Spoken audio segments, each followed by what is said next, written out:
Hello students, welcome to GATE academy plus. आज हम लोग इलेक्ट्रॉनिक डिवाइस एंड सर्किट्स का यूनिट 1 चालू करने वाले हैं।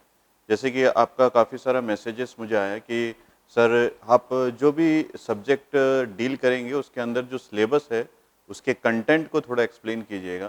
तो आज हम लोग जिस तरीके से हम लोग आगे बढ़ेंगे, आगे बढ़ते हुए हमको जो भी यूनिट मिलेगा, क्योंकि इलेक्ट्रॉनिक डिवाइस एंड सर्किट्स में यूनिट्स जो है वो काफ़ी लार्ज है और उसके अंदर जो सब टॉपिक्स है उसके बारे में अगर मैं एक ही क्लास में डिस्कस करूँ, it will take many more times. So we are going to discuss the unit 1 के टॉपिक्स के बारे में हम लोग जानते हैं। उसके अंदर जो सब टॉपिक्स है वो जिस तरीके से मैं आगे आगे डील करते जाऊंगा, आपको पता चलता जाएगा कि मैं किस किस टॉपिक पे आगे जाके डील कर रहा हूँ। तो हम लोग यूनिट 1 चालू करते हैं। यहाँ पे मैंने यूनिट 1 के कुछ मेन टॉपिक्स को जो मैं आपको बताने वाला हूँ आगे, वो लिख के रखा हुआ है। तो आप देखिए, यूनिट 1 में हम लोग बेसिक सेमीकंडक्टर फिजिक्स के बारे में पढ़ेंगे। उसी प्रकार यूनिट 2 में हम लोग डायोड्स के बारे में जानेंगे, यूनिट 3 में हम लोग ट्रांजिस्टर, और यूनिट 4 में हम लोग आईसी टेक्नोलॉजी के बारे में जानेंगे। ये मैंने आपको लास्ट क्लास में बता दिया था। तो देखिए हम लोग इसमें क्या क्या जानने वाले हैं। यहाँ पे हम लोग बोर एटॉमिक मॉडल के बारे में जानने वाले हैं। दूसरा, हम लोग सेमीकंडक्टर मटेरियल के बारे में जानने वाले हैं। तीसरा, हम लोग formation of energy band diagram of silicon के बारे में जानने वाले हैं। मतलब ये कि हम लोग जब बोर एटॉमिक मॉडल जो हम लोग प्रीवियस क्लासेस में पढ़ चुके हैं, एक्चुअली ये जो थ्योरी है ये हम लोग थर्ड सेमेस्टर के इलेक्ट्रॉनिक डिवाइस एंड सर्किट्स के सिलेबस की थ्योरी उठाए हैं। तो आपको ये पता है कि उससे पहले आप 11th-12th में ये बोर एटॉमिक मॉडल के बारे में कहीं ना कहीं पढ़ चुके हैं, या तो फिजिक्स में या तो केमिस्ट्री में। तो उस बोर एटॉमिक मॉडल मुझे अपने सब्जेक्ट में यूज़ करना है, इसलिए मैं उसका एक छोटा सा रिव्यू यहाँ पे दूंगा, जिससे आपको काफ़ी सारी चीज़ें मैं याद दिलाऊंगा जो हम लोग इस सब्जेक्ट में आगे जाके यूज़ करने वाले हैं। सो यहाँ पे हम लोग बोर एटॉमिक मॉडल का एक रिव्यू लेंगे। उस रिव्यू में मेन चीज़ आपको बता दूंगा जो हम लोग आगे जाके यूज़ करने वाले हैं। उसके बाद हम लोग देखेंगे कि formation of energy band diagram of silicon.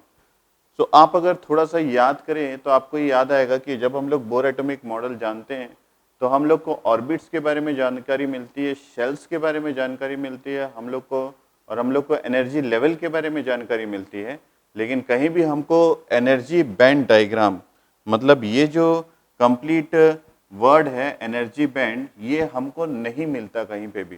तो हम लोग ये जानेंगे कि एक एनर्जी लेवल से एक एनर्जी बैंड फॉर्म कैसे होता है, और ये एनर्जी बैंड एनर्जी लेवल से अलग कैसे है, और उसी एनर्जी बैंड को यूज़ करके हम लोग अलग अलग टाइप ऑफ मटेरियल को कैसे देखते हैं या फिर समझते हैं। तो बेसिकली मैं आपको याद दिलाऊं, अगर हम लोग सेमीकंडक्टर मटेरियल की बात करें तो सेमीकंडक्टर मटेरियल सिर्फ एक सेमीकंडक्टर से नहीं बना होता। हम लोग जब भी उस मटेरियल के बारे में डिस्कस करते हैं तो हम लोग उस बीच में इसके बारे में भी डिस्कस करते हैं कि हम लोग तीनों मटेरियल जैसे कि कंडक्टर, इंसुलेटर और सेमीकंडक्टर को कैसे एक दूसरे से डिफ्रेंशिएट करते हैं। मैं क्वेश्चन जैसे ही आपसे पूछूं तो आपके दिमाग में सबसे पहला आंसर यही आता है कि सर एनर्जी बैंड डायग्राम से हम लोग उसको तीनों को डिफ्रेंशिएट कर सकते हैं। तो उस energy band diagram actually existence में कैसे आया, ये शायद बहुत कम लोगों को पता है। तो हम लोग उस एनर्जी बैंड डायग्राम के फॉर्मेशन को यहाँ देखेंगे, और उसी फॉर्मेशन को मैंने यहाँ लिखा हुआ है। हम लोग किसी एक मटेरियल का देखेंगे तो इसलिए हम लोग यहाँ पे सिलिकॉन का देखेंगे, क्योंकि हम लोग बेसिकली सेमीकंडक्टर के बारे में जान रहे हैं। तो हम लोग सिलिकॉन के formation of energy band diagram को देखेंगे। इसके बाद हम लोग इंट्रिंसिक एंड एक्सट्रिंसिक सेमीकंडक्टर, ये नाम बहुत आप काफ़ी बार सुने होंगे कि इंट्रिंसिक सेमीकंडक्टर क्या है, एक्सट्रिंसिक सेमीकंडक्टर क्या है। तो हम लोग एक अलग व्यू देंगे उसको कि इंट्रिंसिक और एक्सट्रिंसिक सेमीकंडक्टर एक्चुअली है क्या, और हम लोग किस तरीके से एक इंट्रिंसिक सेमीकंडक्टर को एक्सट्रिंसिक बना सकते हैं, और इंट्रिंसिक और एक्सट्रिंसिक सेमीकंडक्टर की प्रॉपर्टी किस तरीके से अलग अलग है, और उस प्रॉपर्टी के बेसिक्स में हम लोग किस तरीके से सेमीकंडक्टर को मिला के एक नए सेमीकंडक्टर तैयार कर सकते हैं। और क्वेश्चन ये भी आता है कि हम लोग क्यों एक इंट्रिंसिक सेमीकंडक्टर को एक्सट्रिंसिक सेमीकंडक्टर बनाते हैं। तो ये सारा जो है ये इसके अंदर के सब टॉपिक्स है जो हम लोग इस टॉपिक के अंदर डील करेंगे। उसके बाद हमारे पास जो सबसे टफेस्ट टॉपिक आता है, जो हम लोग नाम सुनते ही सोचते हैं कि काश इससे कोई क्वेश्चन हमको ना मिले, तो वो क्वेश्चन है, वो टॉपिक है फर्मी एनर्जी लेवल का। तो हम लोग उसके बाद देखेंगे एक्चुअली में फर्मी एनर्जी लेवल है क्या, और ये फर्मी एनर्जी लेवल एक्चुअली में एक एनर्जी बैंड डायग्राम में किस जगह पे एग्जिस्ट करता है, और ये फर्मी एनर्जी लेवल क्या कहीं शिफ्ट होता है जब हम लोग किसी सेमीकंडक्टर, इंट्रिंसिक सेमीकंडक्टर को एक्सट्रिंसिक बनाते हैं या फिर टेम्परेचर में डिफरेंस लाते हैं। मतलब ये सारे सवाल जो हमारे मन में आते हैं जब हम लोग कभी अच्छी स्टडी करते हैं गेट के लिए, वो सारे सवाल का आंसर हम लोग को इस पर्टिकुलर टॉपिक में मिलेगा, that is Fermi energy level. उसके बाद एक और क्वेश्चन है जो कि डायरेक्ट और इनडायरेक्ट बैंड गैप सेमीकंडक्टर से हमको दिखता है। तो हमारे पास ये भी क्वेश्चन हमेशा रहता है जो हमको डाउटफुल रहता है कि सर ये डायरेक्ट और इनडायरेक्ट बैंड गैप सेमीकंडक्टर्स क्या है। तो इस क्वेश्चन को भी हम लोग यहाँ पे सॉल्व करेंगे कि एक्चुअली में डायरेक्ट और इनडायरेक्ट बैंड गैप सेमीकंडक्टर क्या है और किसको हम लोग डायरेक्ट बैंड गैप सेमीकंडक्टर और किसको हम लोग इनडायरेक्ट बैंड गैप सेमीकंडक्टर कहते हैं। और उसके बाद हम लोग आखिरी में देखेंगे फॉर्मेशन ऑफ पीएन जंक्शन। जब सारे बेसिक्स को हम लोग जान जाएंगे तो हम लोग पीएन जंक्शन को फॉर्म करेंगे। सो ये तो जान के हम लोग पहले यूनिट के सिलेबस के बारे में, लेकिन काफ़ी बार मुझे ये क्वेश्चन देखने को मिला है कि एक्चुअली सर ये सॉलिड स्टेट डिवाइस होता क्या है और क्यों हम लोग इसको सॉलिड स्टेट डिवाइस बोलते हैं। तो मैंने आपको पिछले लेक्चर में भी बताया था कि जब भी हम लोग किसी नए टर्मिनोलॉजी को जानते हैं तो हमको हमेशा उस टर्मिनोलॉजी को हमारे पुराने एग्जिस्टिंग टर्मिनोलॉजी या पुराने एग्जिस्टिंग चीज़ों से कंपेयर करके ही समझ में आता है कि नया चीज़ जो बना है वो क्या है। तो हम लोग अगर किसी बुक के मेन टॉपिक या बुक के नाम में पढ़ रहे हैं कि हम लोग को इस बुक में सॉलिड स्टेट डिवाइसेस के बारे में जानना है, जो मैंने पिछले क्लास में डिस्कस किया था, तो एक्चुअली ये सॉलिड स्टेट डिवाइस क्या है वो बताने के बाद मैं यहाँ से बेसिक सेमीकंडक्टर फिजिक्स के एक एक यूनिट को चालू करूँगा। तो सबसे पहले मैं आपको ये बताता हूँ कि हम लोग एक्चुअली सॉलिड स्टेट डिवाइस किसको बोलते हैं।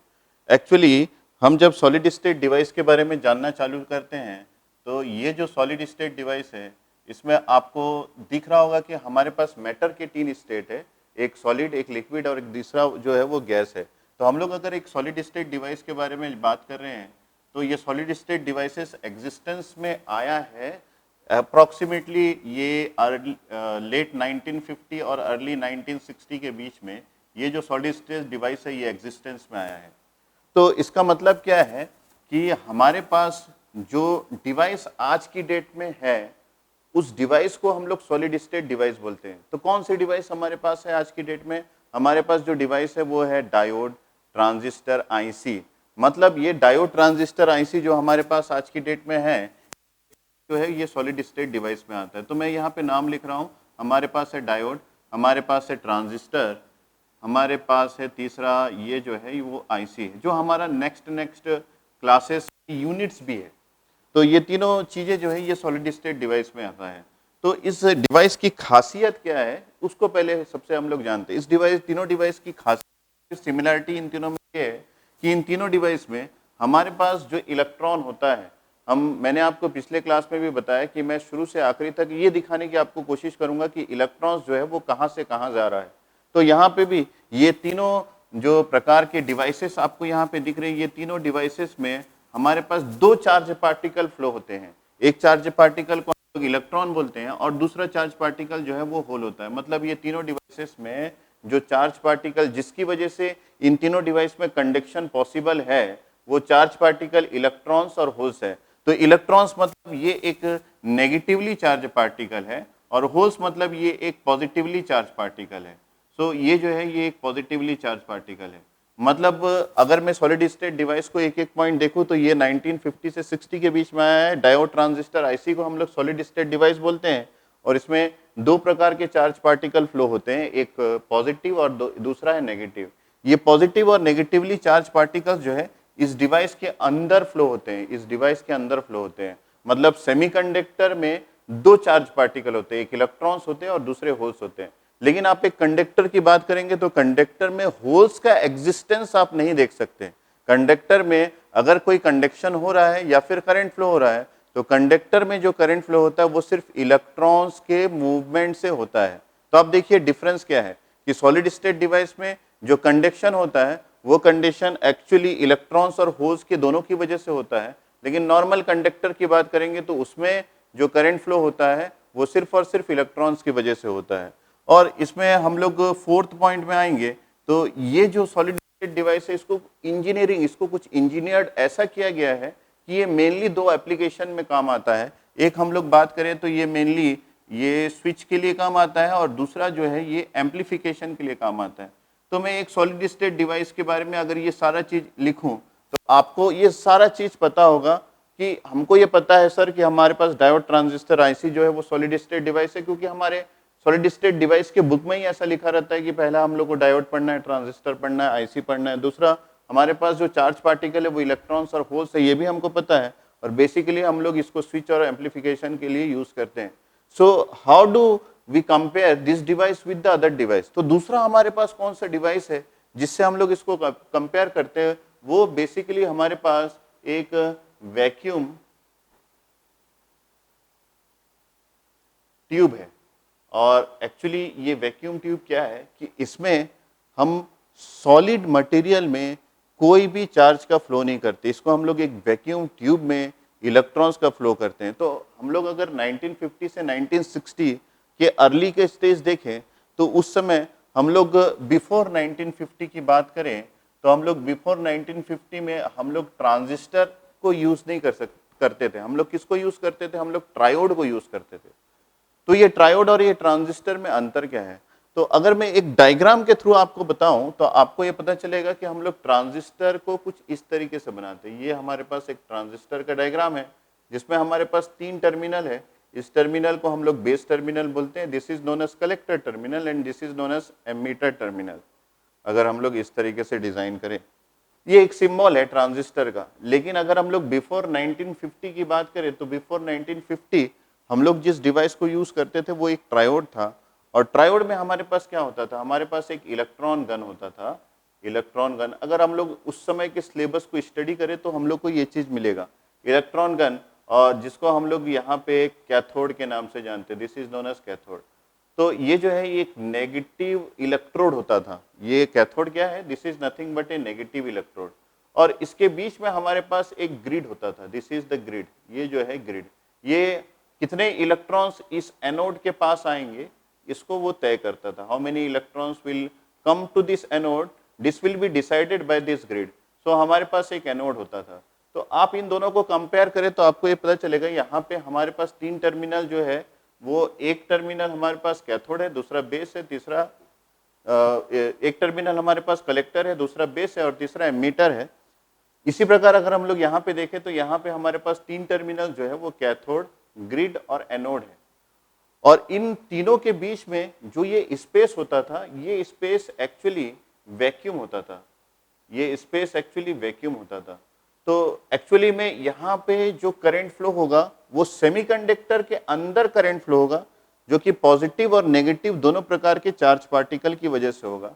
लेकिन यहाँ पे एक पर्टिकुलर इलेक्ट्रॉन्स जो है इस इलेक्ट्रॉन गन से इजेक्ट होता था, जो कि कैथोड टर्मिनल से होते हुए ग्रिड को छूते हुए ये एक एनोड की तरफ जाता था। ये जो रेड मार्क मैंने खींचा है ये इलेक्ट्रॉन्स का मूवमेंट है या फिर इलेक्ट्रॉन्स का पाथ है।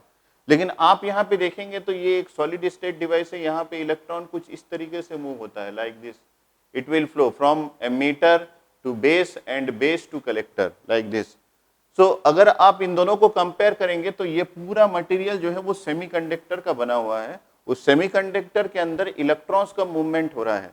लेकिन अगर आप इसको देखेंगे तो ये पूरा मटेरियल सेमीकंडक्टर का नहीं बना हुआ है। मतलब ये जो है एक सॉलिड मटेरियल है, ये एक वैक्यूम ट्यूब है जिसके थ्रू इलेक्ट्रॉन्स का मूवमेंट हो रहा है। इसका मतलब ये है कि अगर हम लोग वैक्यूम ट्यूब के बारे में बात करें तो vacuum tube is not a solid state material. Vacuum tube consist of vacuum और उसके अंदर कोई गैसियस मटेरियल होता है जो कि आयोनाइज्ड होता है। तो उस गैसियस मटेरियल के थ्रू या फिर आयोनाइज्ड मटेरियल के थ्रू आपका इलेक्ट्रॉन्स का मूवमेंट हो रहा है। तो जिस पर्टिकुलर मटेरियल के थ्रू इलेक्ट्रॉन्स और होल्स का मूवमेंट हो रहा है उसको हम लोग सॉलिड या फिर वैक्यूम के नाम से जानते हैं।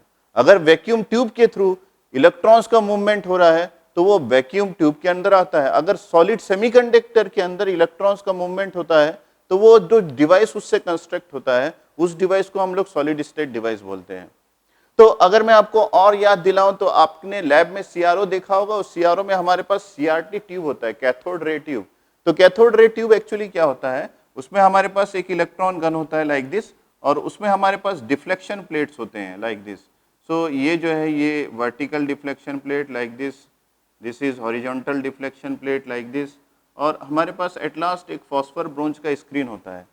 तो ये जो वैक्यूम ट्यूब होता है इसको हम लोग अगर ध्यान से देखें तो ये एक ट्यूब लाइक मटेरियल होता है जिसके अंदर इलेक्ट्रॉन्स का मूवमेंट होता है। तो ये जो इलेक्ट्रॉन्स का मूवमेंट है, आप कुछ इस तरीके से, इस इलेक्ट्रॉन कौन से इलेक्ट्रॉन रिजेक्ट होता है, और ये इलेक्ट्रॉन जब इजेक्ट होता है तो ये किसी सॉलिड मटेरियल में फ्लो नहीं होता है, ये एक वैक्यूम ट्यूब में फ्लो होता है जिसमें कोई भी सॉलिड मटेरियल नहीं होता।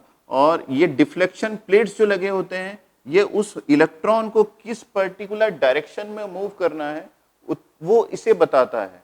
सो ये एट लास्ट हमारे पास एक फॉस्फर ब्रोंज स्क्रीन में स्ट्राइक करता है, और जिस पॉइंट पे स्ट्राइक करता है वो पॉइंट जो है वो इल्यूमिनेट हो जाता है, क्योंकि ये फॉस्फर मटेरियल से बना हुआ है।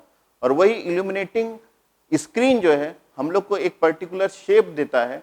मान लीजिए आपने एक साइनोसाइडल सिग्नल अप्लाई किया तो आपको सीआरओ की स्क्रीन में एक साइनोसाइडल सिग्नल दिखता है, क्योंकि इलेक्ट्रॉन गन जो उस पर लगा होता है वो इलेक्ट्रॉन गन उस वैक्यूम ट्यूब के अंदर फ्लो होकर उस पर्टिकुलर फॉस्फर ब्रोंज स्क्रीन को स्ट्राइक करता है, और वो जो सिग्नल आप अप्लाई करते हैं वो इस वर्टिकल डिफ्लेक्शन प्लेट पे अप्लाई करते हैं, जिसके थ्रू आपको वो ऊपर और नीचे कुछ इस तरीके का सिग्नल जो है वो आपको दिखाई देता है फॉस्फर ब्रोंज स्क्रीन में।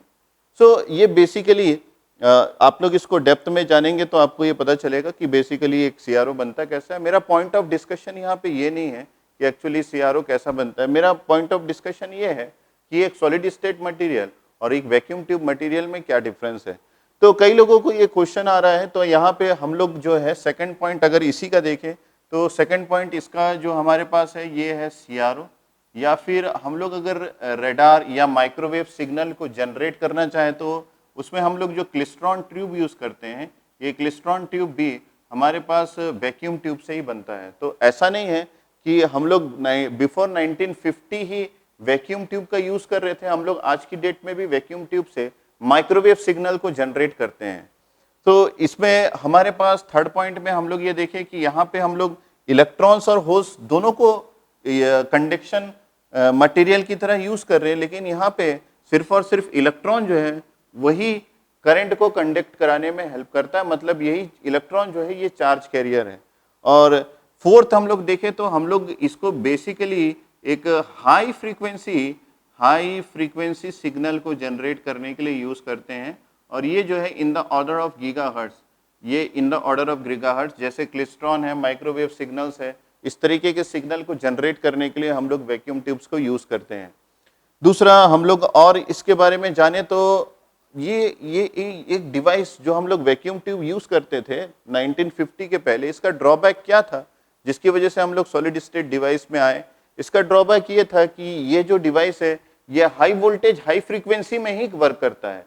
हम लोग को यहाँ पे इलेक्ट्रॉन गन से इलेक्ट्रॉन को इजेक्ट करने के लिए हम लोग को हाई वोल्टेज अप्लाई करना पड़ता है, उस हाई वोल्टेज में ही इलेक्ट्रॉन का इजेक्शन होता है।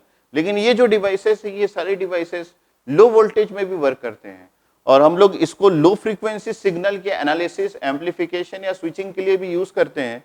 लेकिन यहाँ पे हम लोग यहाँ इस पर्टिकुलर वैक्यूम ट्यूब को लो फ्रीक्वेंसी सिग्नल के एनालिसिस या फिर उसके एम्पलीफिकेशन के लिए यूज नहीं कर सकते। यहाँ पे हम लोग को हाई फ्रीक्वेंसी सिग्नल का जनरेशन या फिर हाई फ्रीक्वेंसी सिग्नल का एप्लीकेशन करना पड़ता है। तो ये जो डिफरेंस है यही सॉलिड स्टेट डिवाइस के टर्मिनोलॉजी का जनरेशन इसी से हुआ कि वैक्यूम ट्यूब के बाद हम लोग जिस पर्टिकुलर मटेरियल को यूज करने लगे उस मटेरियल में हम लोग वैक्यूम की जगह एक सॉलिड मटेरियल यूज करने लगे, और वो सॉलिड मटेरियल जो वैक्यूम ट्यूब को रिप्लेस किया वो मटेरियल कुछ और नहीं, वो एक सेमीकंडक्टर मटेरियल था। इसलिए हम लोग इसको सॉलिड स्टेट सेमीकंडक्टर के नाम से जानते हैं। तो चलिए हम लोग चालू करते हैं यूनिट 1। यूनिट 1 में सबसे पहला टॉपिक जो मैंने लिया है वो बोर एटॉमिक मॉडल की थ्योरी है, और इस थ्योरी को समझना इसलिए भी ज़रूरी है क्योंकि काफ़ी बार हम लोग जब सेमीकंडक्टर के इन डेप्थ में जाते हैं तो कुछ ऐसे डाउट्स हमको आ जाते हैं जिन डाउट्स को हम लोग जब तक उसके बेसिक एटम्स के बेसिक्स के बारे में नहीं जानते तब तक हम लोग को वो डाउट्स क्लियर नहीं हो पाते। काफ़ी बार स्टूडेंट्स को वो डाउट्स आ जाते हैं, तो मुझे ये लगता है कि काश मैं इनको बेसिक्स के बारे में पूरा बता सकता। तो यहाँ पे हम लोग उसी बेसिक्स से चालू करते हैं ताकि हम लोग आगे की थ्योरी को बिना किसी डाउट को क्रिएट किए समझ सके।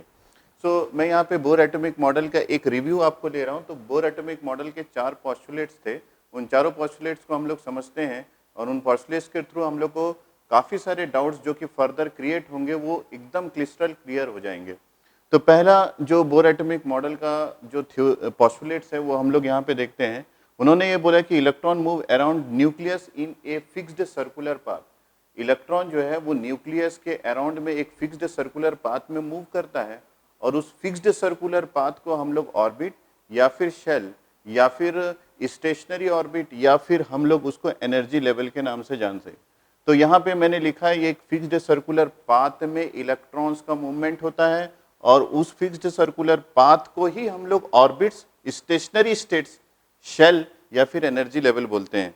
तो यहाँ पे मैं एनर्जी लेवल को अंडरलाइन कर रहा हूँ। जो आपको जो लोग सेमीकंडक्टर पढ़ चुके हैं उनको याद होगा कि एनर्जी लेवल जो वर्ड है ये बार बार आता है। यहाँ पे एनर्जी स्टेट्स या फिर स्टेशनरी स्टेट्स को भी मैं अंडरलाइन करूंगा, ये वर्ड भी बार बार आता है। यहाँ पे शेल्स, ऑर्बिट्स, ये सारे चीज जो है वो सिमिलर है। तो आपको अगर एक एटम के बारे में पता है तो हमको ये पता है कि एटम्स जो है वो न्यूट्रॉन, प्रोटॉन और इलेक्ट्रॉन तीन के कॉन्स्टिट्यूएंट से क्रिएट होता है। इलेक्ट्रॉन्स जो है वो नेगेटिवली चार्ज पार्टिकल होता है, याद रखिएगा, और प्रोटॉन जो है वो पॉजिटिवली चार्ज पार्टिकल होता है और न्यूक्लियस जो है वो न्यूट्रल होता है। तो अगर हम लोग किसी भी एटम के एटॉमिक नंबर की बात करें तो उस एटॉमिक नंबर जितना होता है उस पर्टिकुलर एटम में उतने ही इलेक्ट्रॉन होते हैं और किसी पर्टिकुलर एटम में जितने इलेक्ट्रॉन्स होते हैं उतने ही नंबर ऑफ प्रोटॉन्स होते हैं। सो मैंने यहाँ पे क्या बोला, एक एटम का एटॉमिक नंबर जो है उसके नंबर ऑफ इलेक्ट्रॉन्स को रिसेंबल करते हैं। सो नंबर ऑफ इलेक्ट्रॉन्स जो है उसको अगर मैं यहाँ पे लिखूं तो यहाँ पे मैं ये बोल सकता हूँ number of electrons in an atom is equal to number of protons। अगर ये दोनों चीज सेम है, इक्वल है, तो एक एटम का एटॉमिक नंबर मान लीजिए 7 है, सपोज नाइट्रोजन, तो अगर इसमें 7 इलेक्ट्रॉन्स है तो उतने ही नंबर ऑफ प्रोटॉन्स होंगे, मतलब 7। अगर इलेक्ट्रॉन्स जो है वो नेगेटिवली चार्ज पार्टिकल है तो प्रोटॉन्स जो है वो पॉजिटिवली चार्ज पार्टिकल है। इसका मतलब है एक एटम में जितने नंबर ऑफ इलेक्ट्रॉन्स होंगे उतने ही नंबर प्रोटॉन्स होंगे। तो negative is equal to positive. एक एटम के कंस्टिट्यूएंट्स तीन थे, न्यूट्रॉन, प्रोटॉन और न्यूक्लियस। तो इसका मतलब ये है कि नेगेटिव, पॉजिटिव, न्यूक्लियस न्यूट्रल है, मतलब एक एटम जो है वो इलेक्ट्रिकली न्यूट्रल होता है क्योंकि इलेक्ट्रॉन्स की quantity is equal to protons की क्वांटिटी। और तीसरा कंस्टिट्यूट न्यूट्रॉन है जो कि न्यूट्रल है। सो इसका मतलब ये है, मैं फाइनली यहाँ पे ये लिखना चाह रहा हूँ इन सारे चीजों को बताने के बाद कि एक एटम जो, an atom is electrically neutral. तो मैं यहाँ पे लिख देता हूँ this is an atom is electrically neutral. So this is the main thing that I want to say। और इसके अलावा मैं ये बताना चाहता हूँ कि हमारे पास ये न्यूक्लियस जो है वो पॉजिटिवली चार्ज होता है क्योंकि न्यूक्लियस के अंदर हमारे पास प्रोटॉन प्लस न्यूट्रॉन दोनों होते हैं।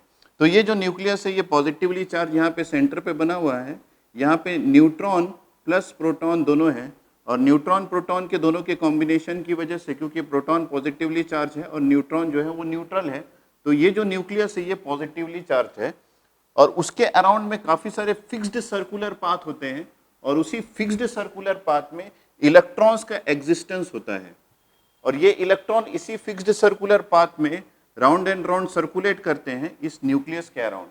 और इस फिक्स्ड सर्कुलर पाथ को हम लोग नंबर कुछ इस तरीके से देते हैं, n इज इक्वल टू 1, जो सबसे पास है न्यूक्लियस के वो n is equal to 1, n is equal to 2, n is equal to 3, n is equal to 4। हम लोग ये डिस्कशन अभी नहीं करेंगे क्यों ये नंबरिंग है, लेकिन हम लोग ये डिस्कशन जरूर करेंगे कि हम लोग ये जो सबसे पास वाला पाथ है जो कि न्यूक्लियस के पास है, ये पाथ सबसे कम एनर्जी लिए हुए हैं और जैसे जैसे आपका रेडियस जो है वो सर्कुलर पाथ का बढ़ता जा रहा है, इस पर्टिकुलर ऑर्बिट या फिर एनर्जी लेवल का एनर्जी भी बढ़ता जा रहा है। अगर ऑर्बिट का एनर्जी बढ़ता जा रहा है तो डेफिनेटली उस ऑर्बिट में जो इलेक्ट्रॉन्स लाई करता है उस इलेक्ट्रॉन्स की भी एनर्जी बढ़ती जा रही है। इसका मतलब यह है कि न्यूक्लियस से दूर जितना है इलेक्ट्रॉन, उस इलेक्ट्रॉन की एनर्जी उतनी ज्यादा है और न्यूक्लियस के पास जितना इलेक्ट्रॉन है उस इलेक्ट्रॉन की एनर्जी उतना कम है। और एक बात और कि अगर आपके पास यहाँ पे न्यूक्लियस है और न्यूक्लियस के पास कोई इलेक्ट्रॉन है तो पास वाली इलेक्ट्रॉन को न्यूक्लियस जो है एक बाइंडिंग फोर्स से अट्रैक्ट करके रखता है और वो बाइंडिंग फोर्स जो है वो इलेक्ट्रिकल फोर्स है। और आप ये जानते हैं F इज इक्वल टू जो फोर्स लग रहा है that is equal to K Q1 Q2 divided by r square. इस फॉर्मूला को आपने पहले भी पढ़ा होगा। ये जो है ये आपके एक पर्टिकुलर चार्ज, मान लीजिए न्यूक्लियस का चार्ज जो है पॉजिटिव है, पॉजिटिव चार्ज की वैल्यू है, ये नेगेटिव चार्ज की वैल्यू है, और ये इन दोनों के बीच का डिस्टेंस है। सपोज इन दोनों के बीच का डिस्टेंस जो है वो r है, तो आप देख सकते हैं कि सबसे पास जो इलेक्ट्रॉन है अगर वो न्यूक्लियस से r डिस्टेंस पे है तो उस पर जो बाइंडिंग फोर्स लगा हुआ है वो F इज इक्वल टू के Q1 Q2 divided by are square है। अगर r की वैल्यू इंक्रीज होते जाएगी तो ये जो फोर्स है, बाइंडिंग फोर्स है, इसकी वैल्यू डिक्रीज होते जाएगी। तो इसका मतलब ये है जो इलेक्ट्रॉन उस न्यूक्लियस से सबसे ज्यादा दूर है वो इलेक्ट्रॉन्स में बाइंडिंग फोर्स की वैल्यू कम लगी हुई है, और जो इलेक्ट्रॉन उस न्यूक्लियस के सबसे ज्यादा पास है उस इलेक्ट्रॉन में जो न्यूक्लियस का बाइंडिंग फोर्स है वो ज्यादा लगा हुआ है। इसका मतलब यह है कि कभी आप इलेक्ट्रॉन, किसी भी इलेक्ट्रॉन पे एनर्जी देंगे तो पास वाले शेल पे अगर आप एनर्जी देते हैं तो उस एनर्जी से उस इलेक्ट्रॉन को रिमूव करने में आपको ज्यादा फोर्स की जरूरत पड़ेगी in comparison with the electron that is far away from the nucleus. जो न्यूक्लियस के बहुत दूर है उस इलेक्ट्रॉन को अगर आप एनर्जी देते हैं तो वो इजिली रिमूव हो सकता है। इसका मतलब ये है कि ये जो डिस्टेंस है ये फोर्स के इनवर्सली प्रोपोर्शनल है। अगर आपके पास r की वैल्यू ज्यादा है, if r is very high, that means the force between this two charge particle is less. So what does it mean? We can easily remove the electrons that is far away from the nucleus, and we have to apply more force to remove an electron which is nearer to the nucleus.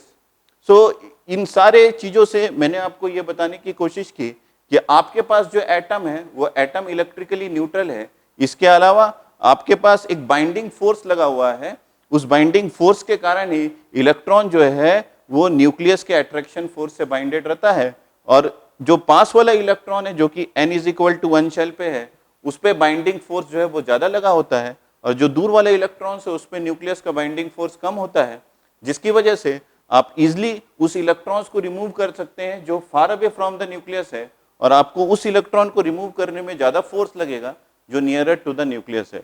ये सारा चीज जो है ये Bohr model का first postulates है, और ये जो है ये कंप्लीट एटम की थ्योरी है।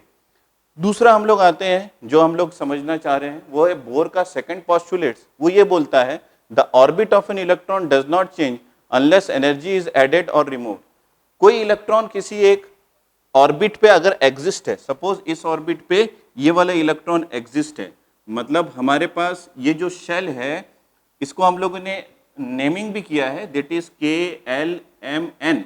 मान लीजिए n शेल पे आपके पास एक इलेक्ट्रॉन है और उसके नीचे m शेल पे आपके पास इलेक्ट्रॉन है, तो एक इलेक्ट्रॉन अपने ऑर्बिट पे उस समय तक कंटिन्यूअसली सर्कुलेट करता रहेगा जब तक आप उस इलेक्ट्रॉन पे से कोई एनर्जी ऐड नहीं कर देते या फिर उस इलेक्ट्रॉन से कोई एनर्जी रिमूव नहीं कर देते।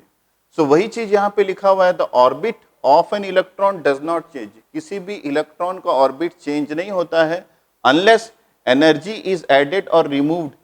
इफ एनर्जी, अगर उसमें आप एनर्जी की एडिशन करेंगे तो electron jumps from lower energy level to higher energy level. अगर किसी इलेक्ट्रॉन में आप एनर्जी को ऐड करते हैं तो उस एनर्जी को ऐड करने से आपका इलेक्ट्रॉन लोअर एनर्जी लेवल से हायर एनर्जी लेवल में जंप कर जाएगा। तो यहाँ पे लोअर एनर्जी लेवल और हायर एनर्जी लेवल कौन सा है? अगर हमारे पास इस प्रकार के शेल है तो जो शेल न्यूक्लियस के करीब है वो लोअर एनर्जी लेवल है क्योंकि उसकी एनर्जी कम है, और जो शेल न्यूक्लियस से दूर है वो हायर एनर्जी लेवल है क्योंकि उसकी एनर्जी ज्यादा है। तो अगर आप एक हायर एनर्जी लेवल से लोअर एनर्जी लेवल में किसी इलेक्ट्रॉन को शिफ्ट करना चाह रहे हैं या फिर लोअर एनर्जी से हायर एनर्जी किसी इलेक्ट्रॉन को शिफ्ट करना चाह रहे हैं, दोनों कंडीशन में आपको एनर्जी को या तो रिलीज करना पड़ेगा या तो ऐड करना पड़ेगा। तो एक लोअर एनर्जी से हायर एनर्जी में अगर आपको इलेक्ट्रॉन को शिफ्ट करना है, सपोज मैं यहाँ पे एरो बना रहा हूँ कुछ इस तरीके से, अगर आप एक लोअर एनर्जी लेवल से हायर एनर्जी लेवल में इलेक्ट्रॉन को शिफ्ट करने जा रहे हैं तो डेफिनेटली आपको एक्सटर्नली कोई ना कोई एनर्जी उसको प्रोवाइड करना पड़ेगा, like this.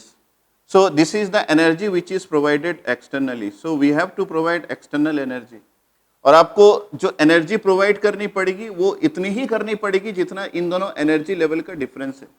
So energy is added, यहाँ पे एनर्जी जो है वो एडेड है। तो कब एनर्जी का एडिशन करना पड़ेगा? जब आप लोअर एनर्जी लेवल से हायर एनर्जी लेवल में किसी इलेक्ट्रॉन को शिफ्ट कर रहे हैं। जब तक आप एनर्जी प्रोवाइड नहीं करेंगे, वो इलेक्ट्रॉन उसी पर्टिकुलर ऑर्बिट में सर्कुलेट करता रहेगा। सो यहाँ पे लिखा है, देखिए, if energy is added, electron jumps from lower energy level to higher energy level. उसी प्रकार अगर आप किसी इलेक्ट्रॉन से एनर्जी को रिमूव कर देते हैं, सपोज आपके पास यहाँ पे एक इलेक्ट्रॉन है और आपको उसको जंप करा के किसी लोअर एनर्जी लेवल पे ले जाना है, लाइक दिस। सो इलेक्ट्रॉन अभी यहाँ है, आपने जंप करा के इधर पहुंचा दिया। सो इस कंडीशन में आपको क्या करना, इस कंडीशन में एनर्जी आपको ऐड करना पड़ेगा या फिर रिमूव करना पड़ेगा। ये डिपेंड करता है कि आपने कहां से कहां इलेक्ट्रॉन को भेजा है। क्योंकि मैंने हायर एनर्जी लेवल से लोअर एनर्जी लेवल में इलेक्ट्रॉन को भेजा है, इसका मतलब ये है कि इस कंडीशन में एनर्जी ऐड नहीं होगा, इस कंडीशन में एनर्जी जो है वो रिलीज होगा। सो एनर्जी इज रिमूव्ड, यहाँ पे लिखा है if energy is removed, electron jumps from higher energy level to lower energy level. तो मैं यहाँ पे लिख देता हूँ, this is energy is added, यहाँ पे energy is released, energy is released. So इस थ्योरी को भी हम लोग यूज करेंगे जब हम लोग किसी इलेक्ट्रॉन को, क्योंकि मैंने आपको बताया कि हमेशा हम लोग इलेक्ट्रॉन्स के मूवमेंट को ही देखेंगे, इसलिए ये थ्योरी भी बहुत इंपॉर्टेंट है जानना कि इलेक्ट्रॉन जब किसी एक पर्टिकुलर शेल से किसी हायर एनर्जी शेल या फिर किसी हायर एनर्जी सेल से लोअर एनर्जी सेल में मूव होगा तो उस समय हम लोग एनर्जी को एक्चुअली में ऐड करेंगे या फिर रिमूव करेंगे। सो इसको हम लोग समराइज करते हैं कि अगर आप हायर एनर्जी लेवल से लोअर एनर्जी लेवल में इलेक्ट्रॉन को भेज रहे हैं तो डेफिनेटली एनर्जी रिलीज होगा, और लोअर एनर्जी लेवल से हायर एनर्जी लेवल में इलेक्ट्रॉन को भेज रहे हैं तो डेफिनेटली आपको एनर्जी को ऐड करना पड़ेगा। So this is the second postulates. So हम लोग यहाँ पे उसी पोस्टुलेट्स को समझ लिए। इसके बाद थर्ड पोस्टुलेट्स बोर का क्या बोलता है कि wavelength of radiation emitted by an atom depends on energy difference of initial and final states.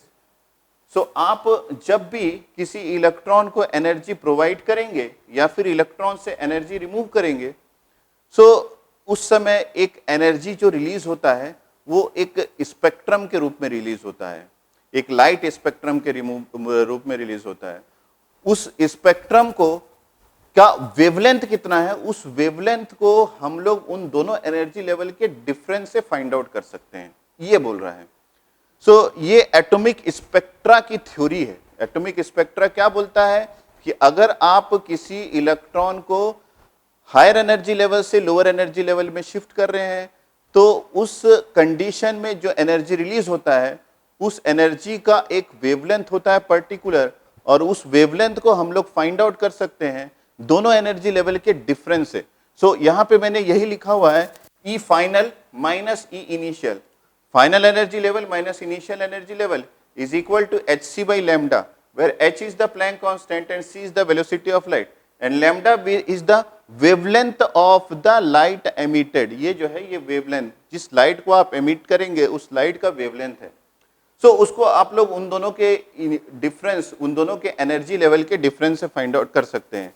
तो यहाँ पे हमारे पास दो एनर्जी लेवल है, दोनों एनर्जी लेवल का जो डिफरेंस है उससे आप इस रिलीज्ड या फिर एडेड एनर्जी के वेवलेंथ को इजीली फाइंड आउट कर सकते हैं।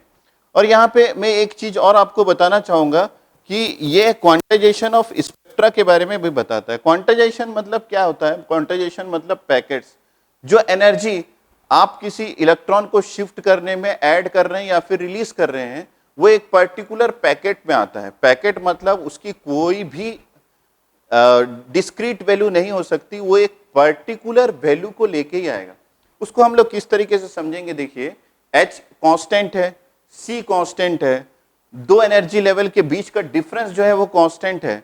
अगर ये सारा फैक्टर कांस्टेंट है तो आपको जो यहाँ पे वेवलेंथ ऑफ लाइट एमिटेड मिलेगा उसकी वैल्यू भी एक पर्टिकुलर कांस्टेंट वैल्यू आएगी, वो एक सभी वैल्यू को नहीं आएगी। सपोज आपको अगर 1 मिल रहा है तो नेक्स्ट जो है वो 2 ही मिलेगा, आपको 1 के बाद 1.1 नहीं मिलेगा। सो ये जो है ये पैकेट ऑफ एनर्जी या क्वांटाइजेशन ऑफ स्पेक्ट्रा के बारे में बताता है। सो मैं यहाँ पे ये बोलना चाह रहा हूँ कि आपके पास अगर कोई इलेक्ट्रॉन किसी एक हायर एनर्जी लेवल से लोअर एनर्जी लेवल में शिफ्ट हो रहा है तो एनर्जी जो एमिट करेगा वो एनर्जी एक पर्टिकुलर वेवलेंथ को लेके आएगा, और उस वेवलेंथ का एक फिक्स्ड वैल्यू होगा। उस वेवलेंथ में कई सारे वैल्यू नहीं आएंगे, उस वेवलेंथ का फिक्स्ड वैल्यू होगा। ये डिपेंड करेगा कि उन दोनों एनर्जी लेवल का क्या फिक्स्ड वैल्यू है। सो ये जो है ये हम लोग को एक और थ्योरी के बारे में बताता है जो कि हम लोग सेमीकंडक्टर के एलईडी में यूज करेंगे। सो एलईडी को अगर आप याद करोगे तो एलईडी जो है वो एक लाइट एमिटिंग डायोड है। सो लाइट एमिटिंग डायोड मतलब एक डायोड है जो कि लाइट को एमिट करता है, और वो लाइट हमको दिखता है। इसका कारण है कि उस समय जो लाइट एमिट होता है उसका वेवलेंथ जो है वो विजिबल स्पेक्ट्रम में होता है। अगर वो विजिबल स्पेक्ट्रम में होता है तो डेफिनेटली वो हमको दिखेगा। इस थ्योरी को हम लोग समझेंगे direct indirect band gap of semiconductor में, जो वहां पे 6th पॉइंट लिखा हुआ है। इसमें हम लोग एलईडी के बारे में जानेंगे और उस समय हम लोग इस थ्योरी को इन डेप्थ पढ़ेंगे। आप अभी याद रखिए कि अभी हम लोग जो भी वेवलेंथ रिलीज हो रहा है वो एक पैकेट के रूप में रिलीज हो रहा है, उसके काफी सारे वैल्यूज भी हैं, उसका वैल्यू है जो कि डिपेंड करता है। आपको फर्दर एक चीज और बता देता हूं कि हम लोग जो यहाँ पे एनर्जी रिलीज या फिर एडिट कर रहे हैं, ये अगर विजिबल स्पेक्ट्रम में है तभी दिखेगा, अगर ये विजिबल स्पेक्ट्रम में है तब नहीं दिखेगा। और ये जो एनर्जी जरूरी एनर्जी आपको हमेशा लाइट के रूप में ही रिलीज हो, हीट के रूप में भी रिलीज हो सकता है, एक कंपाउंड के रूप में रिलीज होता है, में यही एनर्जी जो है वो एक हीट के रूप में रिलीज होता है। तो सेमीकंडक्टर की बात क्यों कर रहे हैं सब, इसका क्वेश्चन ये, इसका आंसर ये है कि मैं आपको ये बता चुका हूं कि हम लोग जब भी किसी इलेक्ट्रॉन्स या जब भी किसी डिवाइस के बारे में बात करेंगे तो हम लोग डेफिनेटली वहां पे इलेक्ट्रॉन्स के मूवमेंट की बात करेंगे। और ये सारा चीज जो है ये इलेक्ट्रॉन्स के मूवमेंट का ही रिजल्ट है कि हीट रिलीज हो रहा है, कि लाइट रिलीज हो रहा है, किस वेवलेंथ में लाइट रिलीज हो रहा है, ये सब इलेक्ट्रॉन्स के मूवमेंट से हो रहा है। इसलिए ये सारा थ्योरी जो है वो सेमीकंडक्टर को समझने के लिए जरूरी है। इसके बाद हम लोग यहाँ पे 4th पोस्टुलेट्स में आएंगे। 4th पोस्टुलेट्स ये बोलता है कि angular momentum of electron is quantized. मैंने क्वांटाइजेशन आपको बता दिया है कि वो एक पैकेट के रूप में ही होगा। सो यहाँ पे ये बोल रहा है कि एंगुलर मोमेंटम जो है इलेक्ट्रॉन का वो पैकेट में है या फिर क्वांटाइज्ड है, मतलब उसकी एक फिक्स्ड वैल्यू है। क्वांटाइजेशन मतलब आप समझ लीजिए कि उसकी एक फिक्स्ड वैल्यू है, काफी सारे वैल्यूज नहीं है। जिस प्रकार से 5 है तो नेक्स्ट वैल्यू जो है वो 6 आएगा, 5.1, 5.2, 5.3 ऐसा नहीं आएगा।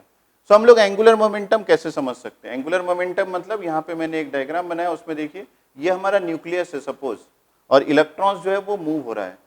ये इलेक्ट्रॉन लीनियर मोमेंटम में नहीं हो रहा है, ये इलेक्ट्रॉन क्योंकि एक सर्कुलर पाथ में मूव हो रहा है तो डेफिनेटली इसका एंगुलर मोमेंटम है। सो एंगुलर मोमेंटम मतलब ये इलेक्ट्रॉन अभी इधर है, इस इलेक्ट्रॉन अगर लीनियरली मूव होगा तो इस डायरेक्शन में इसकी वेलोसिटी है, क्योंकि एक वेक्टर क्वांटिटी इस डायरेक्शन में मूव करेगा। लेकिन इस पे एक फोर्स लगता है जिसकी वजह से ये अपना मूवमेंट जो है ये फर्दर इस डायरेक्शन में चेंज, फिर इलेक्ट्रॉन यहाँ आया तो उस पर एक फोर्स लगा और जिसकी वजह से ये इस डायरेक्शन में आया। सो एंगुलर मोमेंटम को हम लोग mvr से रिप्रेजेंट करते हैं। m is the mass, v is the velocity and r is the radius और the distance between the nucleus and the particle which is existing at particular distance r from the nucleus. So इन दोनों के बीच में जो distance है, so ये this is r, this is mass of the particle, यहाँ पे वो इलेक्ट्रॉन है, and this is the velocity। वो जो है वो h in by divided by 2 pi से रिप्रेजेंट होगा। वो जो है वो यहाँ पे mvr is equal to h divided by 2 pi, where h is the Planck's constant, ये constant value है, and 2 pi is the constant value। तो क्योंकि ये एक पैकेट के रूप में है, ये एक पोस्टुलेट्स है और ये बोल रहा है कि it has been quantised. Quantised है मतलब हम लोग उसको एक पर्टिकुलर इंटीजर वैल्यू से मल्टीप्लाई कर देते हैं। अगर ये इंटीजर वैल्यू से मल्टीप्लाई है तो आप देखिए ये जो है ये एंगुलर मोमेंटम है, और ये एंगुलर मोमेंटम जो है ये कांस्टेंट के साथ इंटीग्रल वैल्यू में है। इसका मतलब ये है कि आपको हर वैल्यू जो है वो एक पैकेट के रूप में मिलेगा। अब इंटीजर को हम लोग पॉजिटिव इंटीजर लेंगे 1, 2, 3, तो आप यहाँ पे 1 पुटअप करेंगे तो आपको एक वैल्यू मिलेगा, आप यहाँ पे 2 पुटअप करेंगे तो आपको एक वैल्यू मिलेगा, 3 पुटअप करेंगे आपको एक वैल्यू मिलेगा। लेकिन आप यहाँ पे 1.1 पुटअप नहीं कर सकते because n is an integer. इसका मतलब ये है कि आपका एंगुलर मोमेंटम जो है उसका एक फिक्स्ड वैल्यू है। अगर एंगुलर मोमेंटम का फिक्स्ड वैल्यू है, यहाँ पे आपको जो वेवलेंथ मिल रहा है इसका एक फिक्स्ड वैल्यू है, तो इन सारों का कंक्लूजन क्या है सर, ये आपके मन में क्वेश्चन आ रहा है कि आप इस फिक्स्ड वैल्यू या फिर पैकेट के बारे में क्यों बात कर रहे हैं। देखिए मैं जो है यहाँ पे आपको बताने वाला हूँ सेमीकंडक्टर में formation of energy band diagram. इस एनर्जी बैंड डायग्राम में ये जो थ्योरी मैंने आपको ये बताया है, ये बहुत इंपॉर्टेंट है। इसका कारण ये है कि मैं आपको ये बोलना चाह रहा हूं, मैं बिल्कुल कंक्लूड कर देता हूं, ये बोलना चाह रहा हूं कि आपके पास अगर कोई एटम है, suppose this is an atom, और सेंटर में आपके पास न्यूक्लियस है, तो इस न्यूक्लियस के चारों ओर काफी सारे infinity number of energy levels है, काफी सारे एनर्जी लेवल्स है। लेकिन ये सारे एनर्जी लेवल्स में इलेक्ट्रॉन का एग्जिस्टेंस नहीं है। उसी एनर्जी लेवल पे इलेक्ट्रॉन का एग्जिस्टेंस है जिस एनर्जी लेवल का एंगुलर मोमेंटम जो है वो इस पर्टिकुलर इंटीग्रल वैल्यू से मल्टीप्लाई करने से आ रहा है। इसका मतलब यह है कि infinity number of energy levels होने के बावजूद किसी फिक्स्ड वैल्यू के ऑर्बिट पे ही आपके पास इलेक्ट्रॉन का एग्जिस्टेंस मिलेगा, और वही फिक्स्ड वैल्यू का ऑर्बिट जो है वो KLMN से रिप्रेजेंट होता है। अगर आप यहां पे इंटीजर वैल्यू ना करके कोई भी वैल्यू पुटअप करते, सपोज 1, 1.1, 1.2, 1.3, तो ये सारे एनर्जी लेवल्स पे इलेक्ट्रॉन का एग्जिस्टेंस मिलता। तो मैं ये बोलना चाह रहा हूं कि infinity number of energy levels होते तो हैं, लेकिन इलेक्ट्रॉन का एग्जिस्टेंस सिर्फ और सिर्फ उसी पे होता है जहां पे आपको ये पैकेट का वैल्यू मिलेगा। सो सपोज यहां पे इलेक्ट्रॉन का एग्जिस्टेंस है, काफी सारे शेल्स और है, लेकिन वहां पे इलेक्ट्रॉन का एग्जिस्टेंस पॉसिबल नहीं है। सो ये अलाउेबल एनर्जी लेवल्स नहीं कहलाते। जहां पे इलेक्ट्रॉन का एग्जिस्टेंस नहीं होता वो अलाउेबल एनर्जी लेवल्स नहीं कहलाते। अलाउेबल एनर्जी लेवल्स वही कहलाते हैं जहां पे इलेक्ट्रॉन का एग्जिस्टेंस पॉसिबल है। सो ये जो क्वांटाइजेशन है, ये क्वांटाइजेशन और ये जो है क्वांटाइजेशन ऑफ स्पेक्ट्रा, ये दोनों थ्योरी यही समझाते हैं, मैं कंक्लूड कर रहा हूं, यही समझाते हैं कि एक एटम में infinite number of energy levels होते हैं, लेकिन वो सारे एनर्जी लेवल्स पे इलेक्ट्रॉन का एग्जिस्टेंस पॉसिबल नहीं है, क्योंकि इलेक्ट्रॉन का एग्जिस्टेंस वही पॉसिबल है जहां पे आपको एंगुलर मोमेंटम का क्वांटाइज्ड वैल्यू मिलेगा और जहां पे आपको वेवलेंथ का एक फिक्स्ड वैल्यू मिलेगा। तो उन सारे ऑर्बिट्स पे ही इलेक्ट्रॉन का पॉसिबिलिटी आपको दिखेगा। सो काफी सारे एनर्जी लेवल्स होने के बावजूद भी सारे एनर्जी लेवल्स में इलेक्ट्रॉन का एग्जिस्टेंस पॉसिबल नहीं है, सिर्फ अलाउेबल एनर्जी लेवल्स पे ही इलेक्ट्रॉन्स का एग्जिस्टेंस पॉसिबल है। और ये बात आप बिल्कुल याद रखिएगा, क्योंकि ये बात मैं आपसे पूछूंगा उस समय जब मैं formation of energy band diagram of silicon आपको बताऊंगा।